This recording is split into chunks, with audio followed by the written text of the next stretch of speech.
चलो ध्यान दो इधर, हम लोग पढ़ रहे हैं 2.2।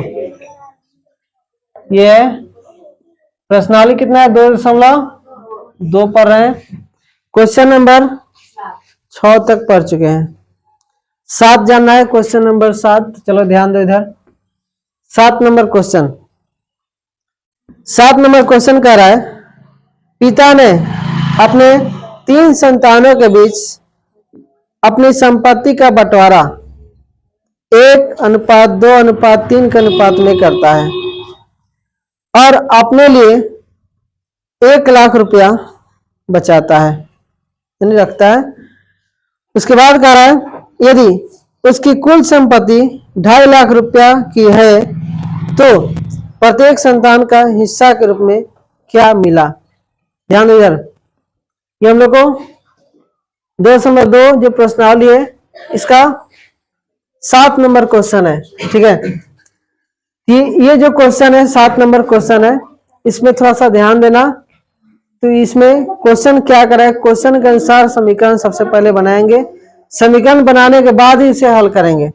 तो देखो, सबसे पहले हम इसे मानेंगे, क्या मानेंगे ना? कह रहा है, पिता ने अपने 3 संतानों के बीच अपनी संपत्ति का बंटवारा, इन 3 बेटे के बीच अपने संपत्ति का बंटवारा क्या 1:2:3 के अनुपात में करता है। ठीक है, और उसके बाद कह रहा है अपने लिए 1 लाख रुपया बचाता है। तो सबसे पहले क्या करेंगे, उस तीनों को मान लेंगे। माना कि पहले बेटे को कितना मिला या पहले संतान को कितना मिला? पहले संतानों को मिले, माना कि पहले संतान को मिला राशि कितना है? x रुपया मान लो मिला, क्योंकि 1:2:3। तो पहला क्या मानेंगे? x। माना कि दूसरे संतान को कितना मिला होगा?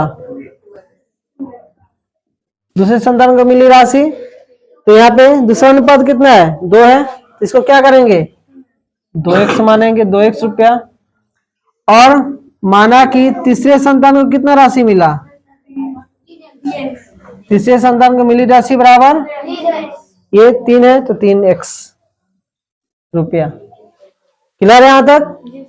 अनुपात दिया है तो उसके साथ एक चर मान लेते हैं। तो पहला 1:2:3 के अनुपात में था, तो पहला का माने x, दूसरा 2x और तीसरा 3x। अब ध्यान दो इधर, अब प्रश्न अनुसार अब समीकरण बनाएंगे, यानी प्रश्न से अब समीकरण बनाएंगे। ध्यान समझना क्या कर रहा है क्वेश्चन में, फिर ध्यान से समझो। कह रहा अपने यानी पिता ने अपने 3 संतानों के बीच अपनी संपत्ति का बंटवारा 1:2:3 के अनुपात में करता है और अपने लिए 1 लाख रुपया रखता है। यानी अपने लिए कितना रखा? 1 लाख रुपया। यदि उसके पास कुल संपत्ति 2.5 लाख रुपया है, यानी इस सब को जो बांट दिया है वो भी और अपने लिए जो रखा है वो भी, सब मिला कितना है? 2.5 लाख है। यानी सबको जोड़ने के बाद 2.5 लाख पूर्णा चाहिए ना। इसको प्रश्न से वही हम लोग रखेंगे, इसको जोड़ेंगे x और प्लस 2x प्लस 3x और प्लस जो अपने पास रखा है, ये तो बांट दिया अपने बेटों में। अपने पास कितना रखा है? 1 लाख। 1 लाख रख दो। अब उसके पास कितना रखा था टोटल? ये टोटल हो गया ना। टोटल अब कितना है? टोटल के बराबर टोटल 2.5 लाख है, तो 2.5 लाख रख लो। 2.5 लाख हो गया। ठीक है, 2,50,000। क्लियर यहां तक? तो ये टोटल हो गया और बराबर में दिया है जो टोटल वो रख लो। अब इसे हल कर लो, कितना हो जाएगा? ये जोड़ेंगे तो 3 2 5 1 6x और प्लस ये उधर जाएगा तो माइनस हो जाएगा ना, तो बराबर कितना?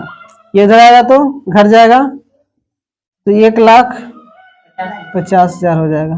सॉरी 1 लाख नहीं, सिर्फ 50,000, 1,50,000। ठीक है, इसमें से उधर घटेगा 1 लाख, तो 1,50,000 बचेगा ना। अब इसे काट लेंगे, काटेंगे तो 6 से 25 बारे में कटेगा, 25 6 के 150। x का मान कितना आया? 25 पर 3 0। x का मान कितना आया 25 पर 3 जीरो, तो x का मान आ गया, यानी पहले संतान को कितना राशि मिला वो निकल चुका है। यहाँ पे लिखेंगे अतः पहले संतान को मिली राशि बराबर कितना x है ना, तो x यानी 25,000। दूसरे संतान को मिली राशि, दूसरे संतान को मिली राशि कितना है 2x, यानी 2 गुने 25,000 यानी कितना हो जाएगा 50,000। और तीसरे संतान को कितना राशि मिला, तीसरे संतान को मिली राशि बराबर कितना 3 गुने 25,000 यानी 75,000। यही हम लोग का आंसर है। क्लियर है, समझ में आया? इसी तरह तुम लोग को कुछ क्वेश्चन रिवीजन भी करो, ताकि ये तुम लोग सब क्वेश्चन बना लो, अपने से भी थोड़ा रिवीजन करो ताकि बन जाए क्वेश्चन। ठीक है, चलो नोट करो।